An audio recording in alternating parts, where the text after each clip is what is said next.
खबर गाजीपुर से है, जहां सैदपुर के नेशनल इंटर कॉलेज में सीएम योगी आदित्यनाथ ने चुनावी सभा की। सीएम योगी आदित्यनाथ ने बीजेपी प्रत्याशी पारसनाथ राय के समर्थन में सभा की।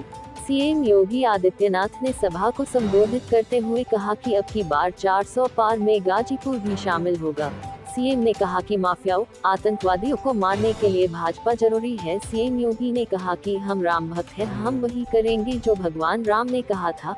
हम जब तक आतंकियों, पापियों को मार नहीं देंगे, तब तक चैन से नहीं बैठेंगे। सीएम ने कहा कि बीजेपी सरकार ने विकास के बड़े बड़े काम किए हैं। बीजेपी सरकार ने देश की सीमाएं सुरक्षित की हैं। सीएम ने कहा कि त्योहारों पर माफिया खुली जीप में घूमकर हिंदुओं को डराते धमकाते थे और सपा सरकार ने राम भक्तों पर गोलियां चलवाई। सीएम ने कहा कि सपा माफियाओं के सामने घुटने टेकती है। देश में 80 करोड़ लोग फ्री में राशन पा रहे हैं। अब 70 वर्ष से ऊपर के बुजुर्गों को मुफ्त इलाज की व्यवस्था की जाएगी।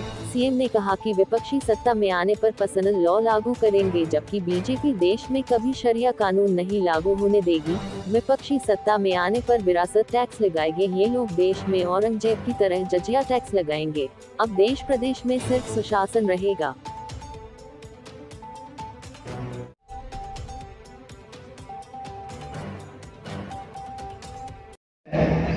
यहाँ का भी माफिया है। जब अपने काले कारनामों को छुपाने के लिए कोई जगह नहीं मिलती, कहता हम ब्रिगेडियर उस्मान के परिवार के लोग हैं। भाइयों, इस माफिया परिवार का ब्रिगेडियर उस्मान के परिवार से कोई संबंध नहीं है, कोई संबंध नहीं। तो कहता झूठ बोलता है। इससे कोरा झूठ कोई नहीं हो सकता है।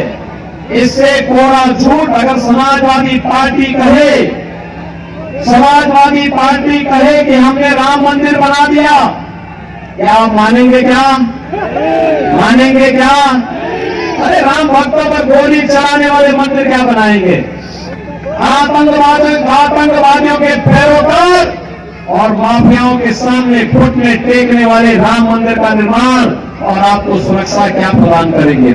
सुशासन और कानून के राज की बात क्या कर सकते हैं लोग? अपने पापाचार, अपने अनाचार, अपने भ्रष्टाचार के कारण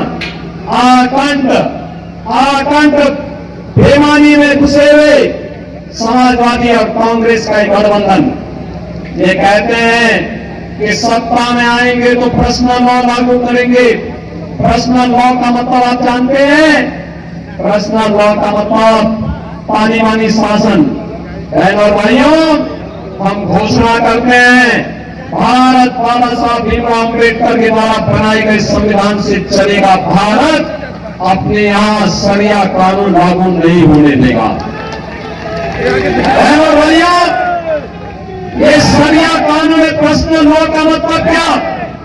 इसका मतलब है महिला बेटी स्कूल नहीं जा सकती, महिलाएं मार्केट नहीं जा सकती, घर के अंदर बुर्का पहन करके दुपट्टे लेना पड़ेगा उन्हें। 3 तलाक को प्रथा को ये फिर से लागू करना चाहते हैं। हम इसे भारत की धरती में फिर से लागू नहीं होने देंगे। भाजपा की घोषणा है। ये कहते हैं सत्ता में आएंगे। कांग्रेस और समाजवादी पार्टी कहती कि सत्ता में आएंगे तो एससी और ओबीसी को मिलने वाला आरक्षण पर मुसलमानों का हिस्सा दे देंगे।